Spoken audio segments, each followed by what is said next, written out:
Hello friends, welcome back to my channel. আশা করি তোমরা প্রত্যেকে ভালো আছো। আমিও ভীষণ ভালো আছি। আমি চলে এলাম নতুন একটা ভিডিওর সাথে। আজকে সানডে, তোমাদের প্রত্যেককে জানাই হ্যাপি সানডে। আজকের দিনটা তোমরা ভীষণ এনজয় করে কাটাও। ভিডিওর শুরুতেই জানিয়ে রাখি, বাইরে একটু তোমরা আওয়াজ পাবে, সেটাকে প্লিজ একটু ইগনোর করো। বাইরে কাজ হচ্ছে তো, তারই আওয়াজ হয়তো তোমরা শুনতে পাবে, একটু ইগনোর করো, কেমন? তাহলে চলো, ফালতু ভাট না বকে ভিডিওতে ঢোকা যাক। ওইদিকে আমরা ব্যস্ত হয়ে পড়েছি, ঝিউ দিদি একটা ভিডিও দিয়েছে ওই কারণে। আর এই দিকে দেখতে পাচ্ছ অমাবস্যা দেবী একের পর এক ছক্কা মেরে যাচ্ছেন তার টাইটেল আর থাম্বনেইলে। ইয়েস, আমি অমাবস্যা দেবীর দুদিন আগের করা ভিডিও নিয়েই এখন আলোচনা করব। এমন এমন সেন্টু মেরে টাইটেল থাম্বনেইল দিচ্ছে যেটাতে কিনা 9,000 10,000-এর ওপর ভিউজ হচ্ছে। আর যেই দেখেছে 9,000 10,000 ভিউজ হচ্ছে, অমনি উনি ওই ট্রেন্ডিংটা ধরে ফেলেছেন, মানে পরের পর ওই ধরনের টাইটেল আর থাম্বনেইল ওনার ভিডিওতে চালিয়ে যাচ্ছেন। আরে অমাবস্যা দেবী, আপনি তো জানেন যে আপনি এখন যাই দেবেন সেটাই এখন চলবে। না হলে আপনি একটা 4 মিনিটের ব্লগ দেন, ওটাকে ব্লগ বলে না, ওটাকে মিনি ব্লগ বলে। সত্যি ওটাকে মিনি ব্লগ বলে। অ্যাকচুয়ালি আপনি তো জানেন এখন আপনারা যাই দেখাবেন, যাই করবেন, তাতেই ভিউজ হবে, তাই না? তার উপর এখন তো আপনার সোনায় সোহাগা, আপনার বাড়িতে এখন আপনার মেয়ে অর্থাৎ ফুকলি সুন্দরী চলে এসেছে। আপনি তো জেনেই রেখেছেন যে এখন আপনি যাই দেবেন ভিউয়ার্স আপনাদেরকে দেখতে যাবেই, ইউটিউব রেকমেন্ডেশনে আপনাদের ভিডিও পাঠাবে আর দাঁড়াদার চলবে। তাই তো অমাবস্যা দিদি, দাঁড়াও বন্ধুরা, টাইটেলগুলো কি দিয়েছে অমাবস্যা দিদি সেইগুলো একটু তোমাদের আগে আমি পড়ে শোনাই, তবে তো তোমরাও বুঝতে পারবে। জানি তোমরা অনেক দিন আগেই জেনে গেছো, যেহেতু আমি ভিডিওটা আমার মতো করে আজকে করছি তাই জন্য আমি টাইটেলগুলো আবার পড়বো, ঠিক আছে? তো তোমরা শুনতে থাকো। প্রথম দিনের টাইটেল দিয়েছে এবার মনে হচ্ছে ইউটিউব ছেড়ে দিতে হবে। তারপরের দিনের টাইটেল দিয়েছে ইউটিউব ছাড়লে খাবো কি, এটাই তো সবাই ভাবে। চিন্তা করে দেখো টাইটেলের বহরগুলো, মানে ক্লিক বেট কী করে খেলতে হয়। অমাবস্যা দিদি কিন্তু হেভি শিখে গেছে। আর দেখো দুটো ভিডিওতেই 9-10 হাজারের ওপর ভিউজ হয়ে গেছে। প্রথম ভিডিওটাতে 9.5K রানিং চলছে আর সেকেন্ডটাতে 6.4K রানিং চলছে। বুঝে দেখো তাহলে, ভালোই ক্লিক বেট খেলে গেল দিদি আমাদের। সত্যি দারুণ কিন্তু ধামাকাদার টাইটেল থাম্বনেইল দিয়ে যাচ্ছে অমাবস্যা দিদি, তাই না? 4 মিনিটের একখানা ব্লগিং দিয়ে তার মধ্যে অল্প একটু কন্ট্রোভার্সির ছোঁয়া রেখে 9,000 10,000 ভিউজ গেইন করা মুখের কথা।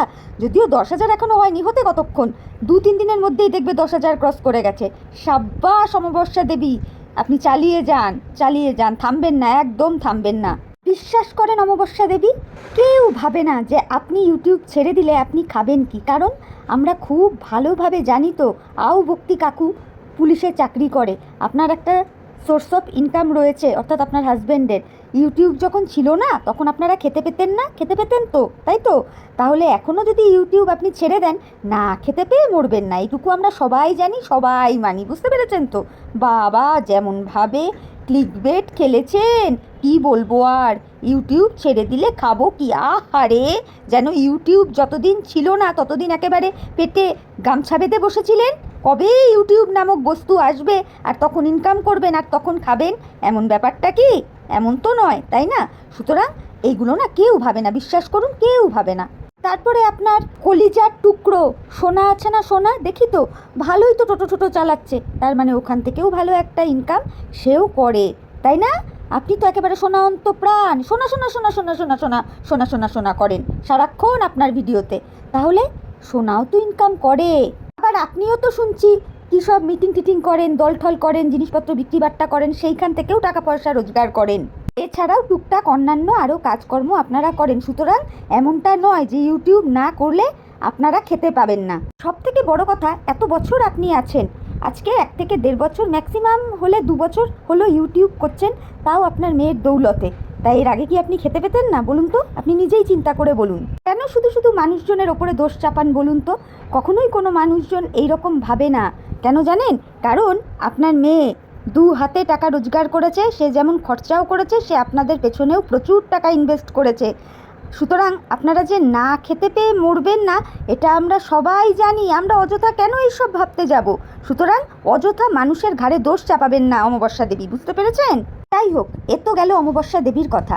এবার বলবো ফুকলি সুন্দরীর কথা। অ্যাজ ইট ইজ, ফুকলি সুন্দরী 2 দিন মিলিয়ে 8 মিনিটের একটা ভিডিও দিয়েছে, যেটা দেখলাম আমি আজকে। 2 দুদিন মিলিয়ে এসে 8 মিনিটের ভিডিওটা দিয়েছে। দেখো, এটা নতুন কিছু নয়। ফুকলি সুন্দরী যে কারো কথা শোনে না, ও আপন মর্জিতে চলে, এটা আমরা সবাই জানি, সবাই এতদিনে বুঝে গেছি। তোমরা দেখলে দেখলে, না দেখলে না দেখলে, এরকম একটা আবভাব ওর। বুঝতে পারছো তো বন্ধুরা? এমনকি ফুকলি সুন্দরী এমন কমিটমেন্টও করেছিল যে যা হয়েছে হয়েছে, এরপর থেকে আমি প্রত্যহ ভিডিও দেব।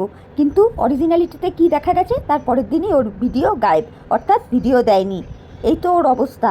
ও কমিটমেন্ট করে এক আর কাজ করে আরেক। ওর কথায় এবং কাজে কোনো রকম মিল খুঁজে পাবে না বন্ধুরা। ও তোমাদের মন রক্ষার্থে বলে যে নিত্য নতুন ঝা চকচকে ব্লগ নিয়ে আসছি, কিন্তু পরের দিনই দেখা যায় ভ্যানিশ, গায়েব, কিছুই নেই। তারপরে হঠাৎ একদিন ব্লগ নিয়ে আসে, যেই ব্লগে আমরা দেখতে পাই কি যে 2 দিন মিলিয়ে একটা ব্লগ। এই তো হলো ওর অবস্থা। সত্যি কথা বলতে কি, ওর লাইফে কোনো ডিসিপ্লিনই নেই, একদম ইনডিসিপ্লিন একটা লাইফ ওর। বেলেল্লাপনায় ভর্তি লাইফস্টাইল, বেহিসাবি লাইফস্টাইল। ও সকাল কাকে বলে, ভোর কাকে বলে ও জানেই না। ওর দিন চর্চা শুরুই হয় দুপুর থেকে, সারা রাত তো জেগেই কাটিয়ে দেয়, তাহলে আর সকালটা দেখবে কি করে, তাই না? এখন তোমাদের মনে এই প্রশ্নটা আসতেই পারে যে ও সারা রাত ধরে তাহলে কী করে? ওই যে ফোন, চ্যাট, এটা ওটা সেটা। বুঝতে পেরেছো তো? এই করলে পরে অবভিয়াসলি সারা রাত ঘুম হবে না। আর ঘুমটা আসে কখন? ভোরবেলায়। আর ভোরবেলা ঘুম হলে সেই ঘুম অবশ্যই গিয়ে ভাঙবে দুপুরবেলা। আবার যদি সেই মানুষটা দুপুরবেলা খাওয়া দাওয়ার পর ঘুমিয়ে পড়ে আর রাত্রি 8টা-9টার সময় ওঠে, তাহলে কি করে মানুষটার আর রাত্রে ঘুম আসে বলো? সেই পুনরায় ফিরে যায় সেই মোবাইলে, অর্থাৎ চ্যাট ফ্যাট করতে ব্যস্ত থাকে, সে সারা রাত্রি জাগে। এই তো ওর লাইফস্টাইল। আবারও দেখা যাবে সেই গতানুগতিক একই ব্যাপার, সারা রাত্রি জেগে রয়েছে, ভোরবেলা ঘুমোচ্ছে আর ভর দুপুরবেলা ঘুম থেকে উঠছে। মানে একেবারে ইনডিসিপ্লিন একটা লাইফস্টাইল ওর।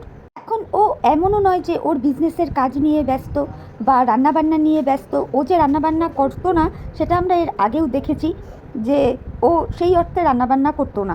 তো বাপের বাড়িতে এসে তো আরোই সেইগুলোর পাট নেই, কী দিয়ে খেতে বসেছে সেটাও ও ঠিক করে জানে না। এই তো হলো অবস্থা ওর। বুঝতে পেরেছো? সিংহভাগ কাজই তো দেখি ওর মা এবং ওর বৌদি করে রাখে, তাহলে ওর কাজটা কি? কিছুই তো নেই। তাও ও ঠিকমতো ব্লগটুকুও শেয়ার করতে পারে না, ও এতটাই অলস। আসলে ও এটা ভালো করে বুঝে নিয়েছে যে কিছু ভিউয়ার্স আছে যারা ওর ভিডিও দেখে ওকে যাচ্ছে তাইভাবে গালিগালাজ করে আসবে, কিছু ক্রিয়েটার আছে যারা ওর ভিডিও দেখে ওকে নিয়ে 2-4 কথা বলবে, আর ওর কিছু অন্ধ সাপোর্টার আছে যারা কিনা ও যাই ব্লগ দেখাক না কেন তাতেই গিয়ে ওকে শাবাশি দিয়ে আসবে। তাহলে আর ও খাটবে কেন, তাই না? এই জিনিসটা ও একেবারে হাড়ে মজ্জায় ঢুকিয়ে নিয়েছে, বুঝে গেছে। এই জন্যে ও আর খাটতেও চায় না। ও ভাবছে যে আমার এইরকম ইনডিসিপ্লিন লাইফস্টাইলই মানুষ যখন দেখছে, যে কজনই দেখছে তো এমনভাবেই আমি চলবো। মানে এতটা বেয়াদব একটা মেয়ে। এমনও নয় যে ও ওর বাপের বাড়িতে থেকে রান্নাবান্না, জামা কাপড় কাচাকুচি, কি কুটনো কাটনা কেটে কুটে দেওয়া কিছু একটা করে, বা ঘর গোছানো গাছানো, কিচ্ছু না। সবটাই তো দেখলাম ওর মা বৌদি। হ্যাঁ, ঘর গোছানোতে ও একটুখানি হেল্প করেছিল, দেখেছিলাম। বাকি বেশিরভাগ কাজটাই তো ওর মা আর ওর বৌদি করে। ওর কাজটা কি? শুধু টাইমে টাইমে গেলন কোটন করা, আর তো কিছু দেখা যায় না। আর ধুমসি হচ্ছে। মানুষের বডি শেমিং করা উচিত না, কিন্তু ওকে এই ভাষাতেই বলবো। আর হবে নাই বা কেন? পয়সা দিয়ে দিয়ে তো মুখ বন্ধ করে রেখেছে, সেখানে আর কি বলবে? যদিও আমাদের অমাবস্যা দেবী একটু রাগ করেছেন, কিন্তু বলছেন যে ইউটিউবে যা হচ্ছে না, ইউটিউব আর খোলা যাচ্ছে না, ইউটিউব আর করতে ইচ্ছে করছে না। কেউ কি আপনাকে মাথার দিব্যি দিয়েছে যে ইউটিউব আপনাকে করতেই হবে? করছেন কেন তাহলে না পোষালে? শুনুন, এইরকম কথা না সবাই বলে, কিন্তু কেউই ইউটিউবে একবার টাকার বিষয়টা যখন হাতে চলে আসে না, তখন আর কেউ ইউটিউব ছাড়তে পারে না। আর সেইখানে আপনার মেয়ের মতন একজন থাকতে আপনি ছাড়বেন ইউটিউব? হাস্যকর জাস্ট। যেখানে আপনি নিজেও খুব ভালো করে জানেন আপনার 3 মিনিট 4 মিনিটের ব্লগের কোনো একটা কোনাকাঞ্চি দিয়েও যদি আপনার মেয়ের মুখটা এতটুকু মানুষের সামনে দেখা যায়, তাতেও আপনার চ্যানেলে ভিউজ হবে। সেই আপনি বলছেন ইউটিউব করতে আপনার ভাল লাগছে না, ইউটিউব আপনি ছেড়ে দেবেন? এইসব ফালতু কথা না বলবেন না, হাস্যকর শোনায়, জাস্ট হাস্যকর শোনায়, ঢপবাজি কথাবার্তা মনে হয়। আচ্ছা অমাবস্যা দেবী, আপনি নিজে বুকে হাত দিয়ে বলুন তো, যতদিন আপনার মেয়ে আপনার বাড়িতে ছিল না ততদিন আপনার ভিডিওতে কত ভিউজ হতো? মানে 1000-1500ও তো মনে হয় টপকাতো না। কিন্তু যেই দিন থেকে আপনার মেয়ে ফ্ল্যাট ছেড়ে আপনাদের বাড়িতে এসে উঠলো, আপনাদের ভিউজটা দেখলেন, মানে আপনার ভিউজটা দেখলেন কেমন তত্তরিয়ে উঠে গেল। কেন জানেন? ভিউয়ার্সরা তখন আপনার মেয়ের চ্যানেলের পাশাপাশি কিউরিসিটি বশত আপনার চ্যানেলটাও ভিজিট করতে শুরু করে দিল। আর এই আপনি বলছেন আপনি ইউটিউব ছেড়ে দেবেন? ফটকায় পাওয়া টাকা কে ছাড়ে বলুন তো? আর আপনারা ছাড়বেন? আপনারা যেরকম পয়সা পিশাচ, আপনারা ছাড়বেন ইউটিউব? আপনার ব্লগে থাকেটা কি ওয়েদার রিপোর্ট আর ছাদ বাগান দেখানো ছাড়া? এই যে দেখো কত সুন্দর আকাশ, কত সুন্দর গাছের পাতা, গাছের পাতাগুলো সবুজ হয়ে আছে। আরে বাবা, আমরা সবাই জানি গাছের পাতা সবুজই হয়। কত সুন্দর সুন্দর ফুল ফুটে রয়েছে। এই তো আপনার ব্লগ, মানে ভগলেন্ডু মার্কা ব্লগ। আপনার ব্লগ দেখলে পরে না যে কোনো মানুষের ঘুম পায়। আমি কালকেও বলেছি, আজকেও বলছি, ঘুম পেয়ে যায়। বুঝতে পেরেছেন? নিজস্ব কিছু ক্রিয়েটিভিটি আছে কি আপনার? আপনি নিজেই একবার চিন্তা করে দেখবেন তো। একটা রান্নার রেসিপি ভিডিও আপনার ব্লগে প্রপারভাবে আপনি দেখান না। কিভাবে মানে পরের পর সব শুধু বলে যান, এই আমি কাপড় জামা ধুয়ে আনলাম, এই আমার রান্না হয়ে গেল, এই আমার ঘর মোছা হয়ে গেল, এই আমার পুজো দেওয়া হয়ে গেল, এই রকম একটা ব্যাপার। মানে পরের পর থরলি যে দেখানো, সেগুলো তো কোনো কিছুই আপনি দেখান না। আর এইগুলো যদি সব দেখাতে পারতেন না, তাহলে ভিডিও আর আপনার 4 মিনিটের হতো না। বুঝতে পেরেছেন? সেই ভিডিওর লেন্থ অনেকটা বড়ই হতো। সেই জন্যই বললাম, চিন্তা করে দেখবেন আপনার ভিডিওতে আছেটা কি। ভিউয়ার্সরা কেন আপনার ভিডিও দেখতে যায় জানেন? শুধুমাত্র আপনাকে গালিগালাজ করবে বলে। আর আপনার ব্লগিংয়ের মাঝে সাঝে ফুকলি রানীকে দেখা যাচ্ছে কি যাচ্ছে না, এই কিউরিসিটিটা নিয়ে। বুঝতে পেরেছেন? তো আপনাকে গালিগালাজ করবে না তো আর কাকে করবে বলুন? আপনি এরপরেও এত কাণ্ডের পরেও যদি কুত কুত কুত ডান্স করতে পারেন, তাহলে মানুষ তো গালাগাল করবেই। এটা খুব স্বাভাবিক কথা, আর এটা আপনাকে মেনে নিতেও হবে। আপনি নিজেও এটা ভালো করে এতদিনে বুঝে গেছেন যে ব্লগিংটা আপনার জন্য নয়। আপনি ব্লগিং করতে পারেন না। আপনি যেই ধরনের ভিডিও দেন তাতে 500 ভিউজ কেন, 50টা ভিউজ হওয়ার মতনও উপযুক্ত হয় না। তাহলে এখন কেন হচ্ছে? এখন এই কারণেই হচ্ছে, কারণ আপনার মেয়ে অর্থাৎ ফুকলি রানী আপনাদের বাড়িতে রয়েছে এবং আপনার ব্লগে অনেক সময় তাকে দেখা যায়। দর্শক বন্ধুরা কিউরিসিটি নিয়ে সেই জন্য আপনাকে ভিউজ দেয়, আপনাকে দেখার জন্য নয়। ফুকলি রানী কী করছে না করছে, ওর কী ব্যাপার স্যাপার বোঝার জন্যে আপনাকে ভিউজ দেয়। আর সেই জন্যেই আপনার 9K 10K ভিউজ হচ্ছে। বুঝতে পেরেছেন? আর এই আপনি ইউটিউব ছেড়ে দেবেন, এসব ফালতু কথা কেন বলছেন? ইউটিউব আপনি কোনো দিনই ছাড়বেন না, এটা আমরা বুঝি। আপনারা এটা খুব ভালো করে বুঝে গেছেন যে ইউটিউবে পয়সা উঠছে এবং সেটা আপনারা ভালোভাবে লুফে নিতে পারছেন। সাথে আপনার মেয়ে তো লুফে নিচ্ছেই। মেয়ের মুখ বেচে বেচে ভালো তো ইনকাম করছেন, এরপরে কেউ ইউটিউব ছাড়ে? আপনারা জিন্দেগিতে ইউটিউব ছাড়বেন না। টাকার লোভ হয়ে গেছে আপনাদের। আর সিম্প্যাথি কুড়োনোর জন্য মাঝে মাঝে না হয় বলবেন যে ধুর ইউটিউব ভাল লাগছে না, ইউটিউব খুলতে ইচ্ছে করে না, ইউটিউব ছেড়ে দেবো ভাবছি, এই সমস্ত সিম্প্যাথিপূর্ণ কথাবার্তা বলবেন। যখন এই বিষয়গুলো শক্ত হাতে হ্যান্ডেলিং করার দরকার ছিল, তখন তো আপনারা লুকোচুরি খেলে গেছেন, তাই না? এখন তো দর্শক বলবেই, ভীষণ স্বাভাবিক কথা এটা। যাই হোক বন্ধুরা, অমাবস্যা দেবীর অবস্থা ভীষণ শোচনীয়। বলছেন উনি ইউটিউব ছেড়ে দেবেন। বন্ধুরা, তোমরা কেউ ভাবো যে এরা ইউটিউব ছেড়ে দিলে এরা আর খেতে পাবে না? আজকে কতদিন হলো এরা ইউটিউব করছে? 1.5-2 বছর। তার আগে অবধি কি এরা খেতে পেতো না? মানে কিছু বলার নেই জাস্ট। যাই হোক, আমি অন্তত এমনটা ভাবি না যে ইউটিউব ছেড়ে দিলে এনাদের খাওয়া জুটবে না, যে এটা অন্তত আমি ভাবি না। আর আশা করি আমার সাথে সাথে তোমরাও এমনটাই ভাবো। আপনারা লোভে পড়েছেন, আর লোভে পড়ে ভালোই ইনকাম করছেন, এটা আপনারা ভালো করেই জানেন। সেই জন্যেই এইসব করছে না। জানেনই তো, 2-10টা না হয় গালিগালাজ করে কমেন্টই আসবে, ভিউজটা তো হবে, তাই না? আর ভিউজটাই তো আসল। আর আপনার মেয়েকে দেখলাম 2 দিন ধরে 8 মিনিটের ভিডিও দিয়েছে। তখন আপনার মেয়ের কোনো সাথী থাকে না, আমরা বুঝতেই পারি, তখন সাথী হয় ওই সাইকেলটা। যাই হোক, সাইকেলটা চালিয়ে আপনার মেয়ে যখন যাচ্ছিল, প্রকৃতি পরিবেশ দেখে বেশ ভালোই লাগছিল। তারপরেই দেখলাম ঘড়ির কাঁটা দেখিয়ে দিল 4:17 না 18, এরকমই সামথিং হবে। এইগুলো কিন্তু ও ইচ্ছে করে করে বন্ধুরা, টাইমগুলো দেখায়, একদম ইন্টেনশনালি করে, জানবে। কেন এইসব ঘড়ির টাইমিং দেখায় বলো তো? ওই যে সকলে বলে না যে সময়ে ঘুমাও, সময়ে খাওয়া দাওয়া করো, সময়ে ওঠো, কিন্তু না, ও তো বেহায়া, বেয়াদব, অসভ্য। ও ইন্টেনশনালি করে এইগুলো, যে দেখো আমি সারা রাত্রি ঘুমোবো না, চ্যাটিং ফ্যাটিং করবো, ভোরবেলা ঘুমোবো, দুপুর 12টার সময় উঠবো, তোমরা যত যাই বলো, আমার তো গন্ডারের চামড়া, আমি গায়ে মাখবো না। এই জন্য ও ইচ্ছা করে করে ওই ঘড়ির টাইমিংগুলো দেখায়, যে দেখ আর জল আর লুচির মতো ফোল, এটা ফুকলি রানী মনে মনে বলে আর টাইমটা দেখায়। বুঝতে পেরেছো তো? আর বন্ধুরা, তোমরা এটাও মিলিয়ে নিও, ও যে তোমাদের সামনে কথা দিয়ে গেছে না যে ও নিজের মধ্যে আমূল পরিবর্তন আনবে, সম্পূর্ণ বোগাস কথা, ভুয়ো কথা, ভগলেন্ডু কথা, ফালতু কথা বলে গেছে। ও হচ্ছে ঠেটা মেয়ে, ঠেটি মেয়ে। বুঝতে পেরেছো? ও ওর মতোই চলবে, যতই ওকে ভালো করার চেষ্টা করো না কেন। যার শুধরানোর হতো না, সে অনেক আগেই শুধরে যেত। যার উপর দিয়ে এত স্ট্রাগল যাচ্ছে, এত ঝড়ঝাপটা যাচ্ছে, তার যদি মন এটা সত্যিকারের থাকতো যে হ্যাঁ আমি নিজেকে শুধরে ফেলবো, তাহলে এতদিনে সে অলরেডি সেটা করে ফেলতো। সেটা যখন করেনি, আদৌ করবে না। ও এই রকমই থাকবে।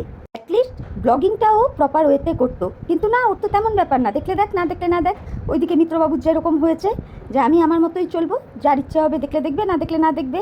এরা দুজনেই হলো বিরাট আত্ম অহংকারী, যেমন হাফ প্যান্ট বাইনি তেমনি ফুকলি।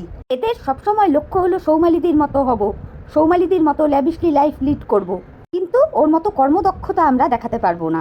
কুমালিদিকে দেখে এদের বর বউ দুটোর ভেতরেই একেবারে ভর ভরকে হিংসে রয়েছে, হিংসে ছাড়া আর কিচ্ছু নেই। তার জন্যই আজকে এদের দুইজনের এই দশা, মানে এইভাবে পতন হয়েছে। সত্যি এদের আর কিছু বলার নেই।